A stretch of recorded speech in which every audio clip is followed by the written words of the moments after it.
Hello to all my friends out there. Hi, you guys. This video is how to start a stockpile. It's very easy. You don't need a lot of money. You don't have to buy any weird food. You just have to start a little bit at a time. Or if you have some food, this might be helpful. Okay, the first thing I have for you is a story, and it was a woman I met in the salon. And she was a Mormon, and she went to Mexico to a polygamy compound when she was a girl. And she got down there and she had a baby, and there was no work, and they really started to go hungry. So her husband came to the U.S. to work and left her and the baby down there. It was really bad. And one day, an old man she had never seen before came up to her and said, "Ma'am, your daughter is starving." And he gave her a bag of beans, a bag of rice, a bag of vegetables, and told her to plant a garden. So he didn't say, "Let me order some heirloom seeds." No, there were seeds in the vegetables. So I mentioned to you guys, start saving your vegetable seeds. Just start saving them. Throw them in a jar, and that is the beginning of a stockpile. And I mentioned that a crop cycle was 60 days, and someone said, no, it's 120.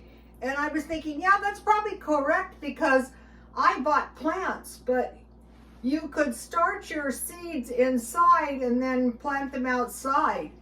So I still have a garden going. So she did that, and she was okay. It wasn't good, but she didn't starve to death, and she very well might have. So all you need to do to start is just buy a bag of beans, any kind, a bag of rice, and what I would suggest is dehydrating some vegetables. So one way you could start, let's see if I can get mine very quickly. Oh, here they are. Just dehydrate these in the oven at 250. Then you can throw them in your top ramen. Or, you'll have some vegetables, at least a little handful.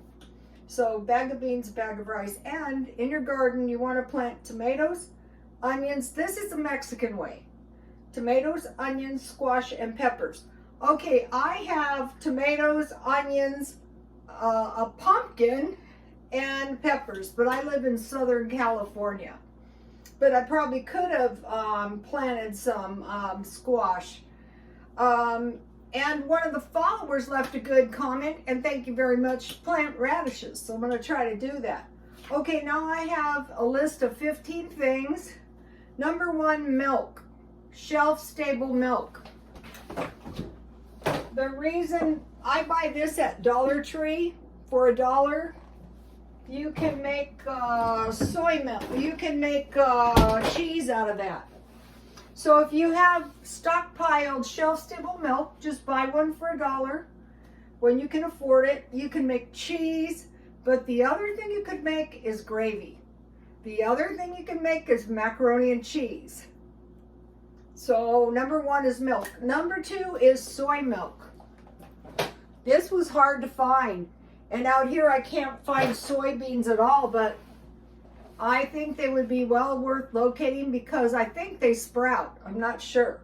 So with tofu, if you didn't have any meat, you could put some tofu in a vegetable stir fry. You have beans, you have rice, you have milk, you have tofu. And I did that last night. It may not seem like it's very important, but it is kind of very important.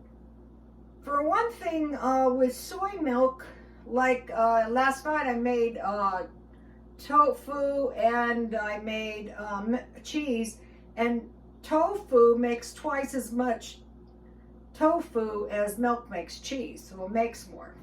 And then you can fry your tofu crispy by coating it with a little, you make your tofu,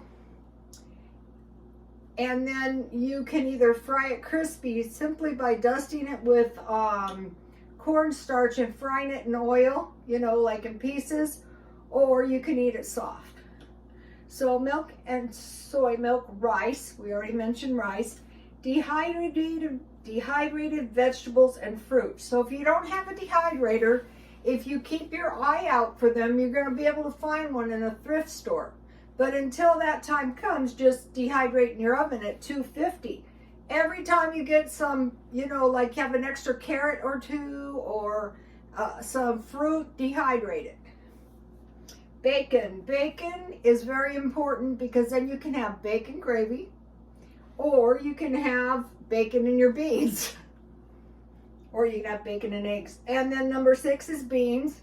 So what I would suggest is don't get overwhelmed. Just say, okay, what would be most useful for me at this time? Well, maybe it would be bacon because I like bacon, lettuce, and tomato sandwiches. So, okay, number 6 is beans. Number 7 is flour. Number 8 is sugar. Number 9 is salt. And number 10 is shortening. And that is so you can make bread. If you have bread, you can have bread and butter. You can have sandwiches. You can have bread and gravy. Bread is very important. You know, we take it for granted. And a lot of people are breadless by choice. But in the event of some food shortage, you don't want to be breadless. Okay, let's see. Okay, number 12 is oatmeal. One thing you can make is oatmeal, and you have milk. But your oatmeal can be ground, and you can use that to make flour to put in your bread. But you can also get rice milk and oatmeal milk. That is the liquid that is left. So just like you would make your tofu and your cheese, you would have soy milk, you would have oat milk, you would have rice milk. No, it wouldn't be ideal, but it would be better than nothing. Okay, number 10 is oil, but usually I stockpile cans of shortening, and they're not as cheap as they used to be. But shortening is nice because, you know, you can use it in the solid form, or if you need an oil type thing, you can melt it. If you don't have that much money, you can get coconut oil. That's good too. Okay, number 13, potatoes. That is the all-time important thing you really want to stockpile. It would be better to have potatoes that went bad than not to have any potatoes. You can make fried potatoes, mashed potatoes, you know, potato soup. Baking soda. You want baking soda so you can make biscuits or you can make pancakes. Cornmeal, so you can make cornbread, cornmeal mush. You know, if things got really bad, cornmeal mush and bacon, you could get by on that. And then you have a little dehydrated fruit. What's good is dates and what are those other? Raisins. Actually, raisins are really a good thing. And then coffee or tea to drink. So I want to give you a shot of the whole thing.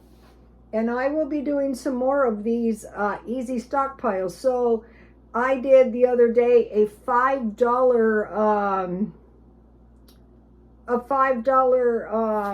you know, stockpile of food. So you could just start out with $3, $2, $1 every time you go to the store.